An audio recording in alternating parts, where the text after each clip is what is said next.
Welcome to the Winning in Business podcast. I'm your host, Kelly Rissy, and I love talking to business professionals, leaders, and entrepreneurs who are winning in business. Are you ready to reach your next level of success? If so, join us on the Winning in Business podcast as I interview entrepreneurs, business professionals, and leaders who share how they've risen to success.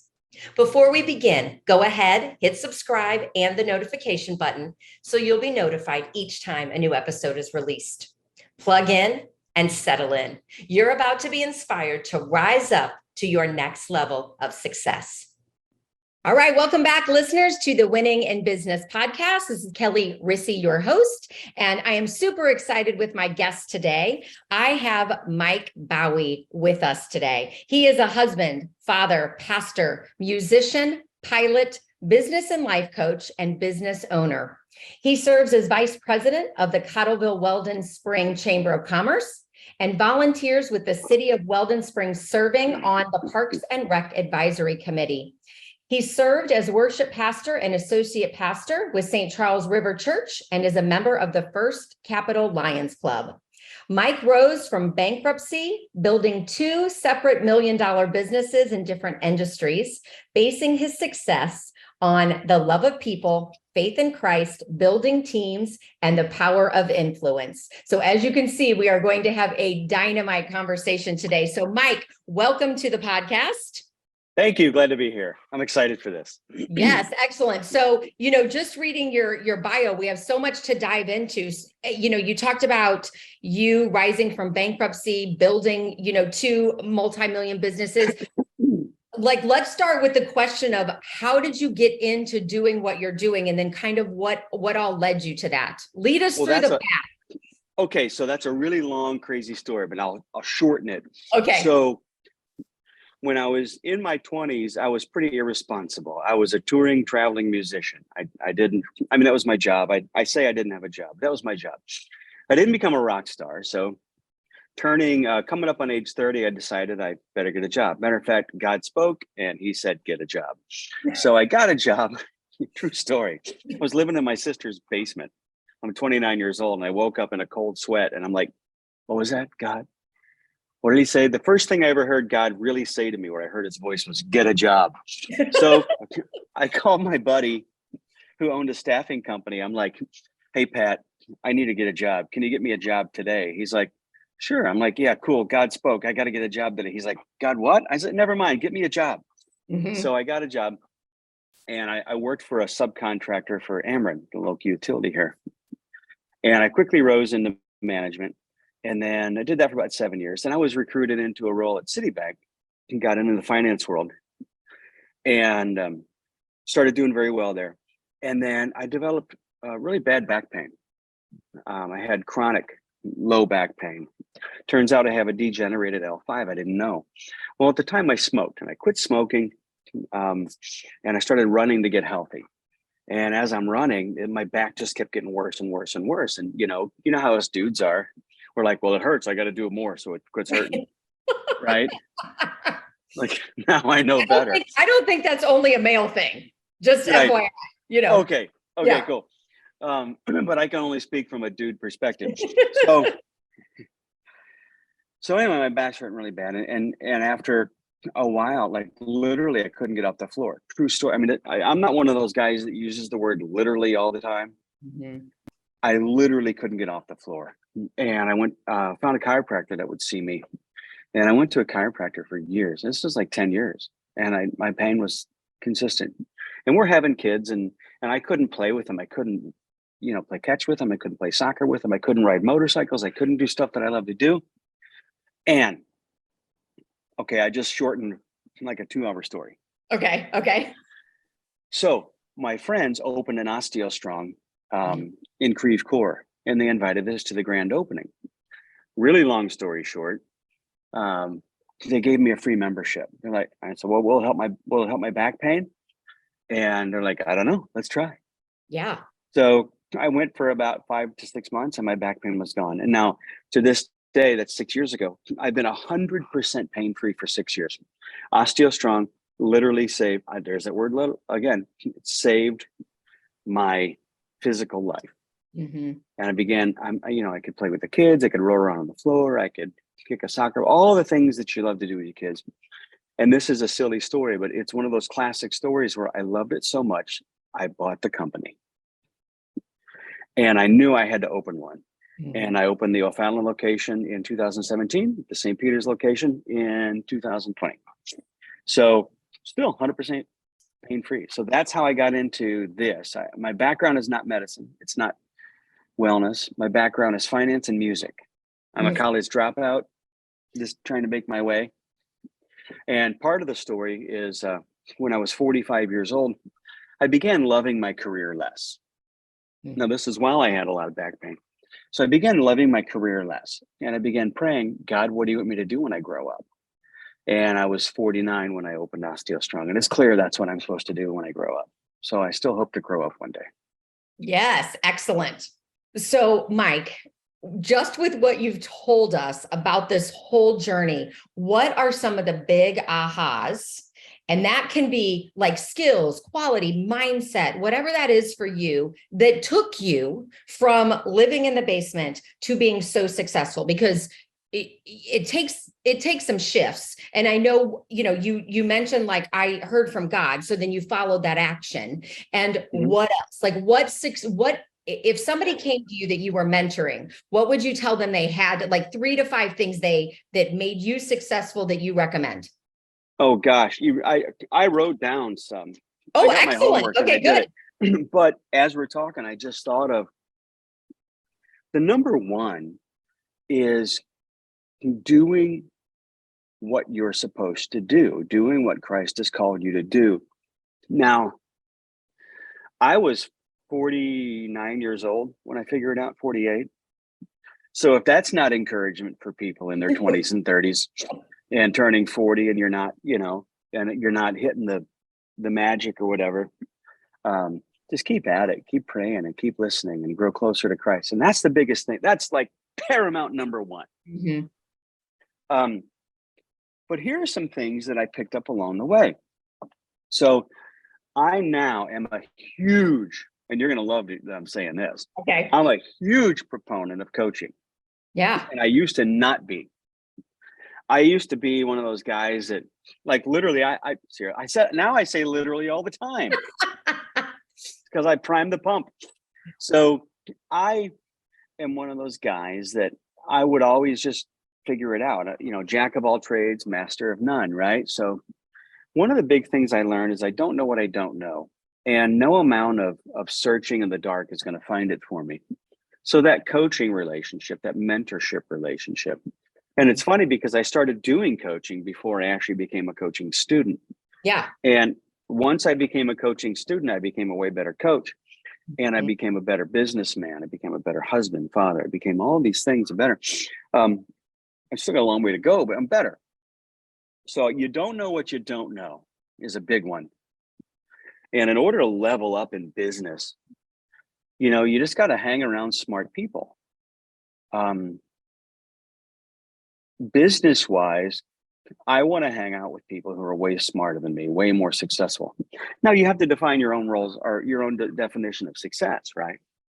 So I prescribe to the success definition that success is the progression of a worthy goal, right? We're progressing towards a worthy ideal or goal. So learning that money is not the goal. When I learned that, I started making more money. When I realized that, like, I don't even think about money in pursuit of my career. That's just not even a goal of mine. Yeah. And once you realize that, you start making more money. So there's two. You don't know what you don't know. I agree with that. I think that when we become heart-centered, right? And that heart center of who can I help and how can I help them? And going along with that, like taking the money out of it, but really being heart-centered about it, I think also just propels success. Right. And I think that people hold on to the money thing, because that's what they lack. And you can talk about in all the coaching realm, the scarcity mindset, the fear, whatever, blah, blah, blah, the haves, have no, whatever. But we so often live in fear of not having enough, but we also know that we have a provider who provides everything we need.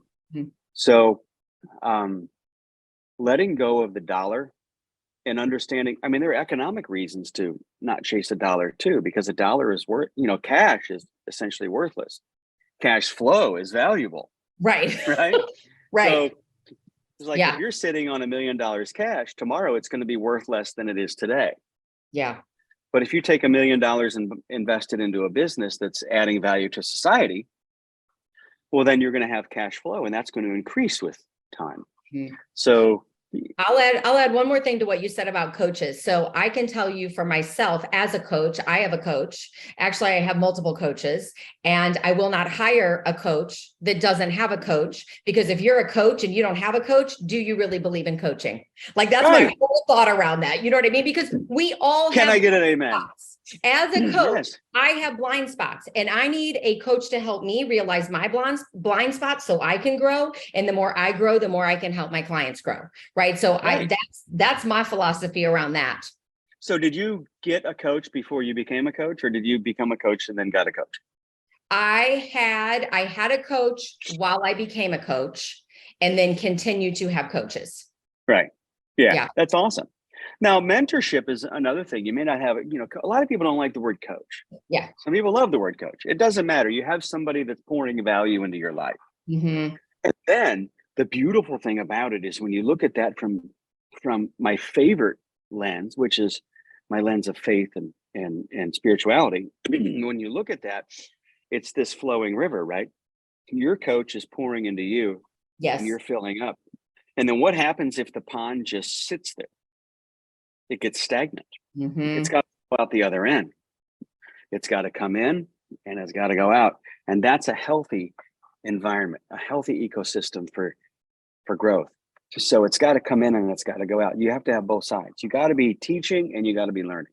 Yes. So yes. huge aha moment, because I actually hired a coach like 3 years ago, and I was with him for like 5 or 6 months, and I didn't have the right mindset for it, because I've been to Tony Robbins events, Business Mm-hmm. Mastery, and I watched a lot of YouTube, and I was hearing my coach tell me stuff that I had heard on the YouTube videos, and I was paying a handsome sum of money every month for this coach, and I'm thinking, well, I just watched this free on YouTube, so I fired my coach, Okay. and then a couple of years go by, and I'm really not growing. Like, I'm watching YouTube, Uh-huh. and I'm hearing it, yeah, Mm-hmm. all the stuff. I'm watching all the stuff, but I'm not growing. And then I finally had this aha moment. It's like, I gotta call my coach back and beg him to take me back. And he grilled me. He's like, you can come back, but I'm telling you, I will fire you if you don't do this, this, this. And he said, I'll only agree to this if you guarantee you're going to stay with me for a year. Nice. Yep. I'm like, I'm in. Mm-hmm. And I'm a pretty expensive guy. Yeah. He's a great coach. And I'm in. And the funny thing is now I get it. Those YouTube videos, there's no accountability. Mm-hmm. There's Same thing with nothing. self-help books. Well, or any book, right? Any Right. book, like, they're fantastic. They give you information. They are not the accountability. That's the piece the coach provides. Right. And I assign them to my students. I'll assign books. I'm not the source of all knowledge. Right. But like, you look at your English teacher, you're using a textbook and other references. Mm-hmm. I'll assign those books to my students, and then we'll talk about it. But I'm the accountability partner, and I'm the one that they can call at 5 and 6 and 10 at night, and Yes. bounce something off of. So I think coaching is something that, I mean, I'll never be without a coach. Mm-hmm. It's some aspect. Right now, my business coach, it's crazy because he's a business coach, but if you're a business person and you hire a business coach, it becomes a life coach relationship too. Yes. Yes. It really does. Yes. And So, that goes back to because the personal drives the professional, and the professional serves the personal, right? Right. So you have to get your personal, in order, right? And thinking right and everything else that then just drives your business. So yes. So one of the big things that my coach introduced to me is the idea of a personal vision and a professional vision. Okay. And that's not unique necessarily to write out vision cast your personal life and vision cast that's not unique. But what was unique in this relationship was how he merged the two for me and made me realize it's one life. One life. So your personal, like I don't have a personal persona and a professional persona. I'm the same goofy dude everywhere I go. I'm the same guy to my wife and kids as I am to my customers, our members, to my staff. And that was life-changing for me to realize that I can be faulty, fallible, smart, leader, follower, passionate, concerned. I can be all these things that I actually am. Not only in my personal life, but I can be all those things in my business life too. And how you fill up your calendar with your personal first and then your professional later. And this is brilliant stuff. So those are some great ones. Here's another aha moment. Not everyone is my customer. Yeah. Yes. Love it. I love it. Say more. Say more. So, we fired people from my businesses before, not staff. I'm talking customers. We're just like, you know what? This isn't a good fit. Here's what I recommend for you. And, ultimately it's my recommendation is get the heck out of my store. But, here's a great fit for you over here. I don't need their money. I don't want their money. I'm not going to lower our value system or let some poison into my center. Now, I say poison purposely because like I taught my kids at a very young age that like let me give you an example. My oldest son, I won't say his name, but my oldest son, when he was probably 5 or 6, I said, hey, when you're over at your friend's house, let me ask you a question. If you're over at your friend's house and there's a stack of like coloring books or magazines or whatever, and you saw a $20 bill sticking out the side of it, and if your friend wasn't looking, would you take it? He goes, yeah. He's young. He's a little kid, right? Yeah. And I said, okay. And I knew he would say that. And I said, well, let's talk about that. So what I taught him was, and this is what I teach my kids, that if they receive that and take that, or if they take it or if they receive it in any fashion, it's poison. It's going to impact them negatively in one way or another. So I look at membership money here. If I'm not providing a value to someone, if I'm not meeting their needs, then their money is poison. I don't want it. It's going to poison. It's the rotten apple in the apple cart.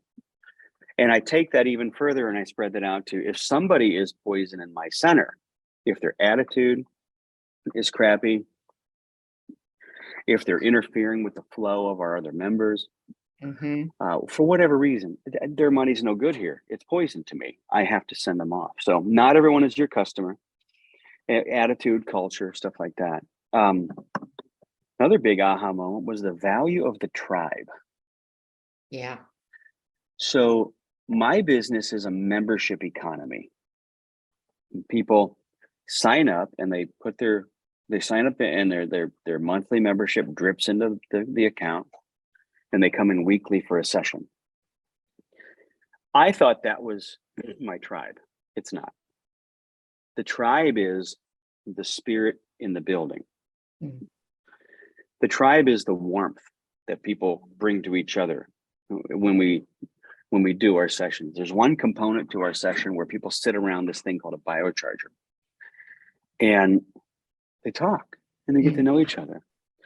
Friendships, community. There are women and going to lunch together now. They're best friends now because they met here, and we foster that. You're a family here. You're Osteo Strong family, and let's not take that lightly. We really mean it. It's not just lip service. The value of the tribe. Oh, and I could talk about this next one forever. Okay. And this is the last one that I wrote down. the value of my time Yeah. was an aha moment. When I started the business, I'm a pretty resourceful guy.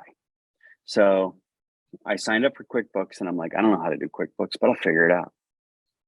Well, I never did. And I got behind and I'm finally like, I got to get all my stuff in QuickBooks. And it was just tedious and horrible. And I hated it. And I struggled with it for months. And then I said, oh, I surrender. And I hired somebody who's a brilliant accountant. And best thing I ever did. Yeah. I'm paying an expert to do an expert job. Yeah. Right. And I don't have to do it. So here's the key. The value of my time isn't what I'm capable of doing. It's the highest and best use of my time. Right. So if you look at, let's say that somebody has a business, I'm gonna make up some numbers. Let's say you have a business that, let's make it easy. Your business makes $1.2 million a year. Okay. Let's just say that's your gross. What do you got? Okay. A small business. Okay. It's a small business. You're making 1.2. Well, you're making 100 grand a month. Mm-hmm. And let's say that you work as a business owner. We talk more about this, but let's say that you work 30 hours a week. Okay. 30 times 52. Let's say you take a week off, 2 weeks off, 30 times 50, right? Mm-hmm. So that's 1,500 hours. If you divide $100,000 by 15, well, it's 1,500 divided by 12 is 125. So 100,000, I'm sorry to do this math, divided by 125. That's $800 an hour. Mm-hmm. They're responsible for $800 an hour. Now, should they be willing to sweep and clean toilets? Heck yeah, because Yes. that's valuable time because they're leading their staff. Mm-hmm. Maybe they do it once a quarter. But Right. should they be the one who sweeps every day? No. Mm-hmm. Should they be the one doing the accounting? No. Should they be doing the social media? No. They should be leading the business. So if your time is, I had this conversation with one of my managers the other day. We were talking about this $29 fee. And should we charge it to somebody or should we not? And we talked about it for 15 minutes. What do you think the value of my time was in those 15 minutes over a $29 charge? Mm-hmm. Yeah. An absolute waste of my time. You know, I listen to, and I say listen because I do more listening of books than reading of books, but Mike Malkovich, he did Profit First and he also did Clockwork. And his whole thing in there is that as a business owner, as an entrepreneur, the main thing that you should be contributing to is jobs. Right? Like you should be creating more jobs for people as a business owner. So like you said, your time becomes valuable and you're also giving back, spreading out into the world. Like I need someone to do my QuickBooks. So you're hiring someone in that energy, that synergy together, which then we just, you know what I mean? The more successful of a business owner we are, the more people we hire, the more jobs we're creating, which goes back out into the world. The more I got so much more success in business when I started letting people fail and figure things out. Mm-hmm. And I became a mentor to my managers, to my coaches, to my staff, rather than like, and one of them now I'm working with her on like, don't call me so often, Mm-hmm. you know, make the decision, fail. It's okay. Make a decision. And if it's wrong, then I'll coach you through it. And if it's right, I'll high five you. Perfect. Yeah. But make a decision. I can withstand a wrong decision, or maybe make a decision that I wouldn't make. It's okay. Mm-hmm. Yes. And this is the truth in my business. I started growing and making more money, but more importantly, impacting more people in the community with what we do with health and wellness and stuff. You know, as soon as I hired smart people and got out of their way. Yep. Like hire the right people and get out of their way. Yes. And let them figure it out. Mm-hmm. Yeah. And here's an example that I love to share.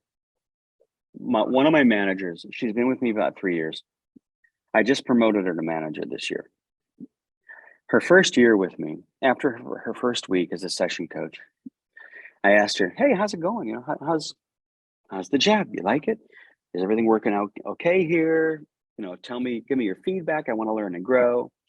Any changes you would make in our center?" She says, "Well," she says, "there's one thing." I said, "What is it?" She says, "I think we should get a different toilet seat." I'm like, "Oh, okay." I giggled. I'm like, "Why? You know, tell me why." And she told me why she thinks we needed a different toilet seat. Well, we had a contractor grade toilet seat, and she thought people would like to have a closed one with a lid instead of just the U shape. And I'm like, okay. So I literally right then and there, I went to Home Depot. Mm-hmm. I bought a new toilet seat and I installed it. 30 minutes from idea to implementation. Now, I have to tell you, I didn't care whether or not we had a different toilet seat. She did. Mm-hmm. And it was the best decision I ever made. I don't think my customers cared, but she did. Yeah. And I have gotten more good ideas out of her than anybody that's ever worked for me, because I honored her. I listened to her. I did it. I could have easily said, "No, that one's fine." But do you think I would have continued getting those good ideas out of her? Right. Right. Yeah. So letting people be them, bring their personalities into the business. Same manager about 6 months ago kicked me out of my office in one of my centers. She, getting some bravado. She's like, "You need to move this office because I want to use this for this purpose." I'm like, okay.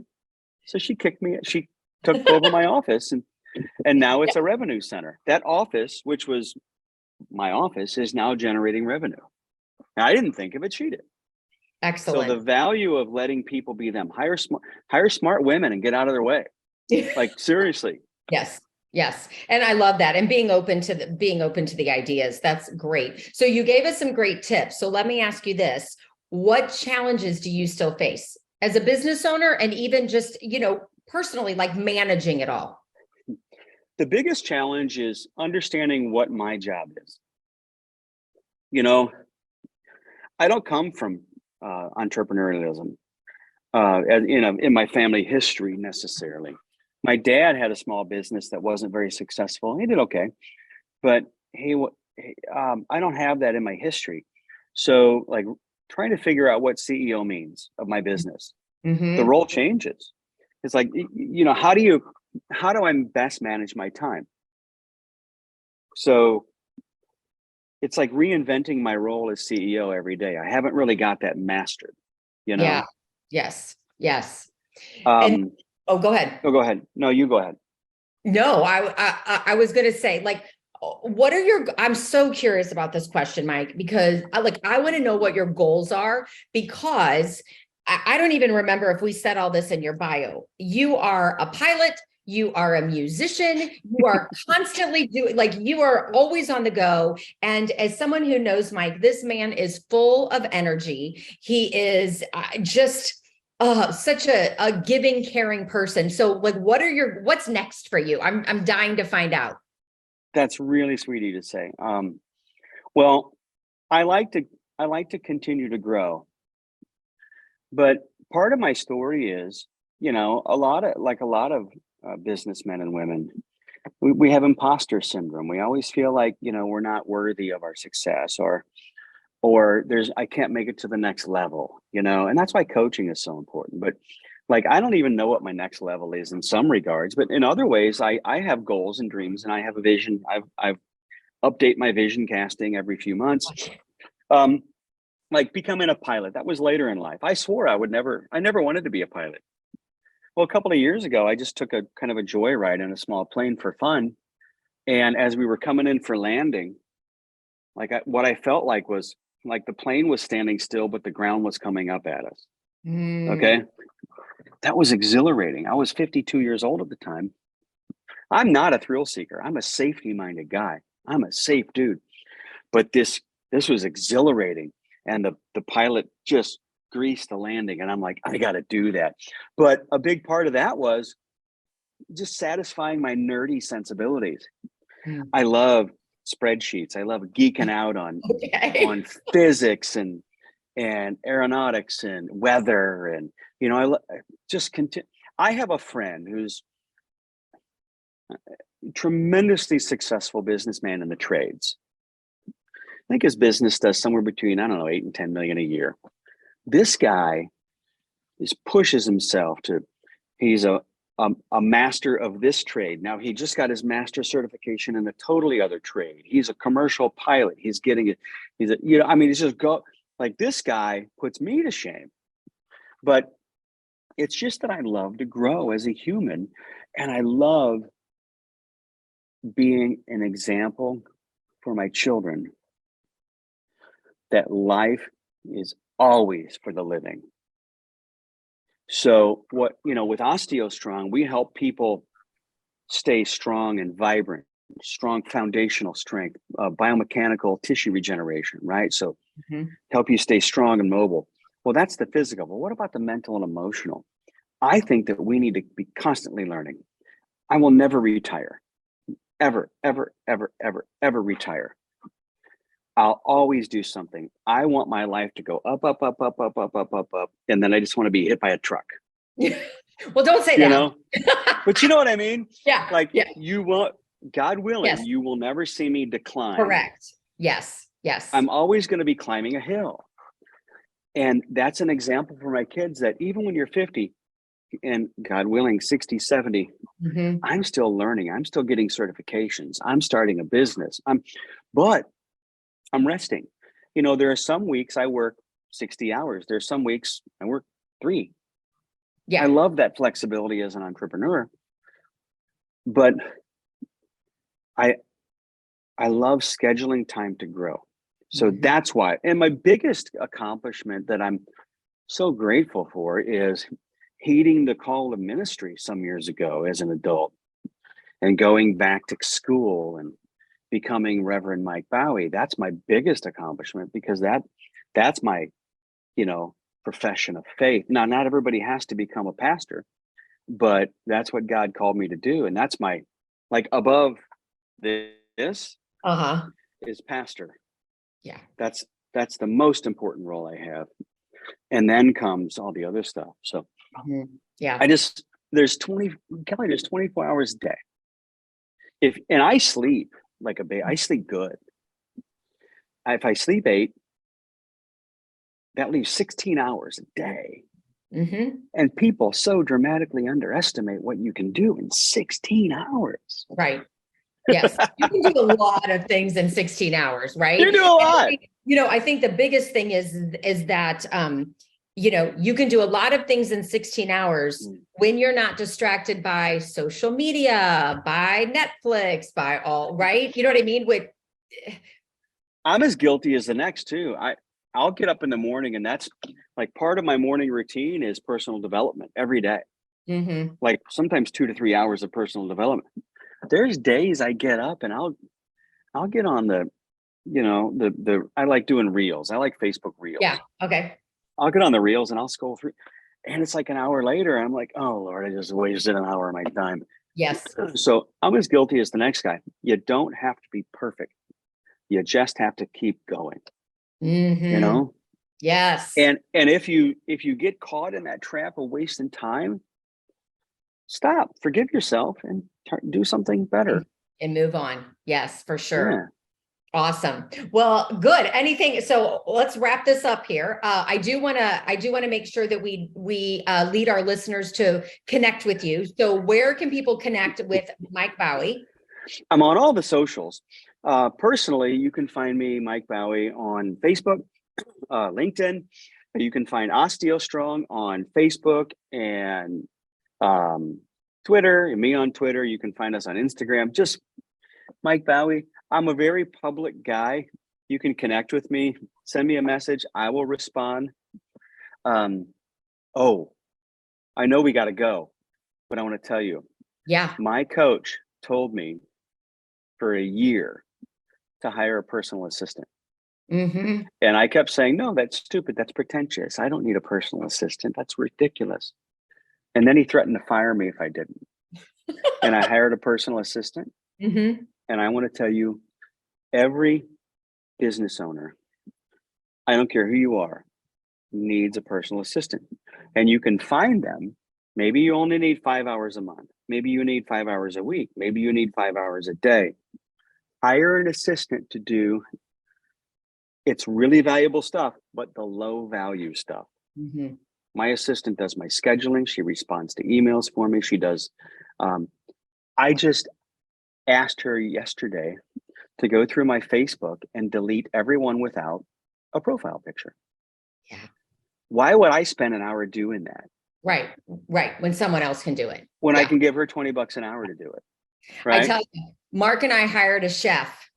And she comes over, she cooks 3 meals a week for us. It is the best thing that we've done because after the kids left, like I literally cooked because I had kids, right? I really don't enjoy it. I did it because and Mark helps, don't get me wrong, but you know what I mean? Like just, we did it because we had kids. 100%. Yes. And the kids leave to go to college and we're like, oh, like, I don't know. We're not eating. So best thing that we did for our family. Right. So where do you value your personal time with your husband, right? Yes. Where do you value that? So, and then what's the low value stuff? Cooking's low value. High value is time with your family. So anyway, I know we got to go.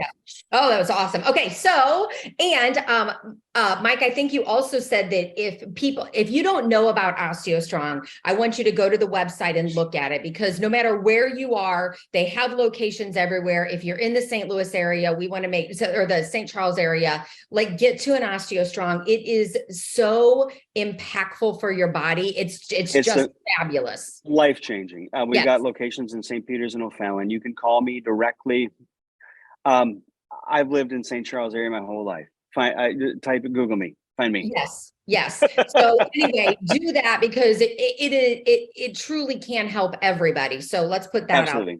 And then I will put all of the links in the show notes so everybody can connect with you, find you. And I want to thank you for your time. I think you are just an absolutely brilliant, amazing human being. So thank you for spending time and letting my listeners get to know you. And thanks, Kelly. You are welcome. So for those of you listening today, thanks for spending your time with us. And I look forward to hearing you or seeing you on the next Winning in Business. Thank you for being a part of the Winning in Business podcast. If you've enjoyed this episode and want to rise up to your next level of success, but are worried about increased stress, time for work and yourself and your family, not to mention being exhausted, I'd like to invite you to a complimentary strategy call where I'll show you how you can do it all. I'll help you reclaim time, keep your sanity, handle the chaos with ease, and move to the next level of success that you deserve and desire. I hope you found value in listening today. Please always leave your comments, feedback, or questions. We check them all. I want you to continue winning in business and reach your next level of success. See you next time.